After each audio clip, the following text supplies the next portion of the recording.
Prezados irmãos e irmãs em nosso Senhor Jesus Cristo, veredas religiosas, a liturgia dessa missa votiva das vocações, pela perseverança das vocações, traz para nós duas leituras de grande proveito espiritual.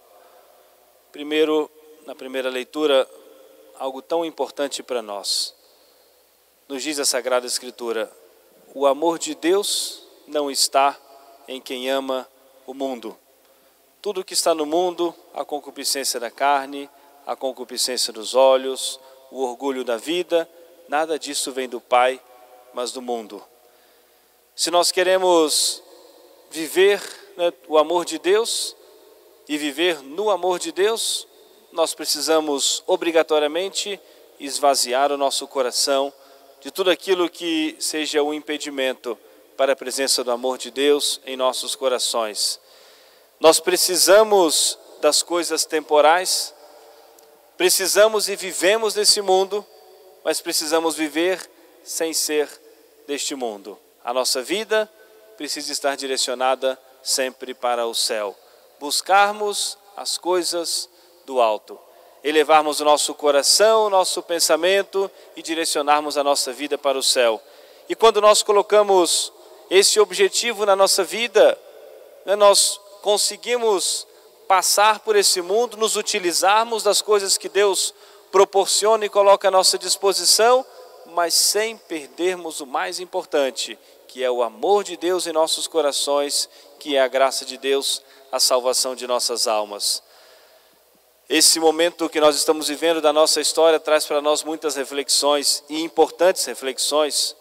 O quanto é necessário e importante nós vivermos na presença de Deus, estarmos constantemente na graça de Deus.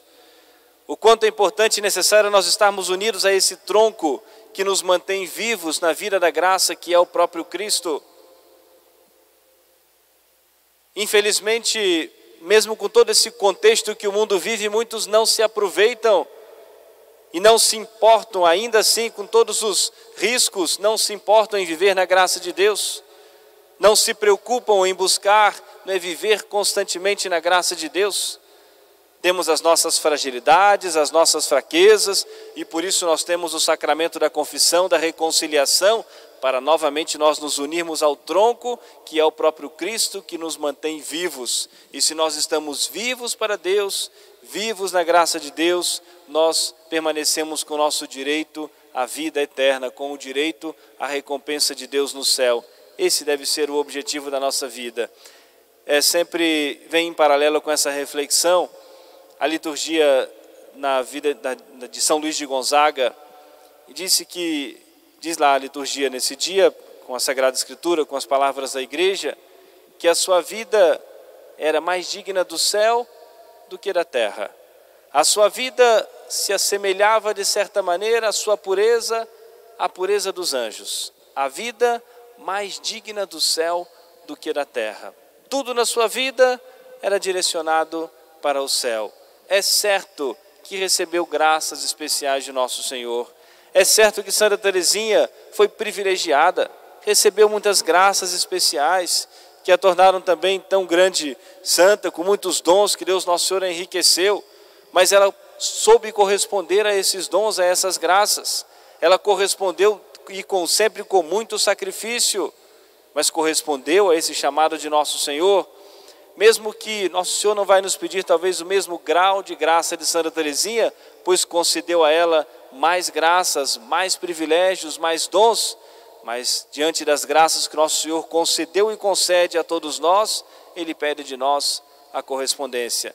Santa Teresinha tem uma frase muito forte, em que ela diz que se não fosse por muita graça, bondade e misericórdia de Deus, talvez ela tivesse uma vida pior do que teve Santa Maria Madalena antes da sua conversão.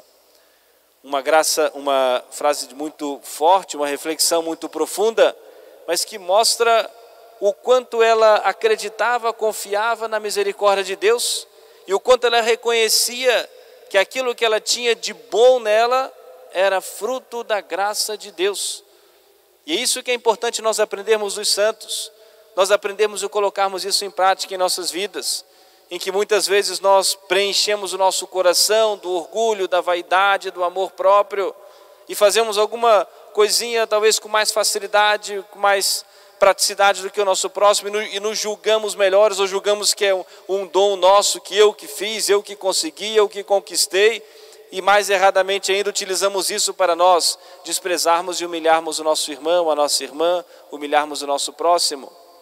Ela não podia negar os dons e graças que recebeu de Deus, mas reconhecia plenamente que era obra da graça, da misericórdia de Deus. E os santos aprenderam também do coração puro e imaculado de Nossa Senhora, com todos os dons que recebeu de Deus nosso Senhor, a bendita entre todas as mulheres da terra, mas que se coloca nessa condição: eis aqui a serva do Senhor, faça-se em mim segundo a tua palavra. Portanto, prezados irmãos e irmãs, vamos nós também abrirmos o nosso coração diante de nosso Senhor na aceitação tranquila e serena da sua santíssima vontade, que nós aproveitemos as oportunidades que Deus nosso Senhor nos concede, para nós praticarmos o bem, para nós estarmos unidos a Ele no sacramento, aproveitarmos as oportunidades que nós temos sempre do sacramento da confissão, da Santa Missa, da Sagrada Comunhão. Necessariamente precisamos estar ligados a esse tronco, que é o próprio Cristo, e para que nós tenhamos vida, para que alguma das nossas ações tenha valor de vida eterna, sempre na graça de Deus, sempre unidos a nosso Senhor. E rezemos de modo especial, é a nossa intenção, também nesta Santa Missa, pedindo por intercessão de Santa Teresinha, pela Associação Santa Teresinha do Menino Jesus, e todos nós rezarmos pela santificação dos sacerdotes. Do Papa, é o mais humilde sacerdote, em toda a igreja, rezarmos pela santificação dos sacerdotes. Foi uma grande missão de Santa Teresinha do Menino Jesus. E só para citar um exemplo que eu sempre que faço referência a ela, no que diz respeito às vocações, a importância de nós rezarmos pelos sacerdotes, eu lembro desse exemplo. Ela estava já gravemente enferma e dispensada até das obrigações, das orações em comum, e um dia ela saía da enfermaria lá do Carmelo e indo em direção à capela do quarto lá da enfermaria, com muito esforço, se escorando na parede, já bastante enfraquecida ainda, embora ainda bem jovem, morreu com os 24 anos, mas bastante enfraquecida pela enfermidade, se arrastando pela parede e indo rezar, ainda de madrugada, a oração de matinas com as irmãs.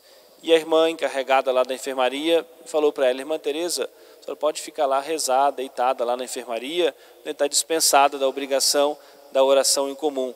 Ela disse: não, eu ofereci a minha vida pelos sacerdotes. Eu estou fazendo essa caminhada aqui com muito esforço para que Deus, talvez em algum canto da terra, algum sacerdote que esteja talvez cansado, desanimado de dar um passo a mais no anúncio do Evangelho, que nosso Senhor tire dele esse cansaço, e coloque em mim. Por isso que eu estou nessa caminhada. O trecho aqui é pequeno, em direção à capela, para que Deus nosso Senhor não deixe que os sacerdotes desanimem, que os sacerdotes se cansem na missão de anunciar o Evangelho. Havia entendido plenamente a importância do dom do sacerdócio católico para a vida da igreja, para a nossa santificação, e que nós também, no nosso dia a dia, nas nossas atividades simples da nossa casa, mas nós podemos fazer um grande bem à igreja, oferecendo também como sacrifício pela santificação dos sacerdotes e por toda a obra missionária da igreja. Amém. Louvado seja nosso Senhor Jesus Cristo. Para sempre seja louvado.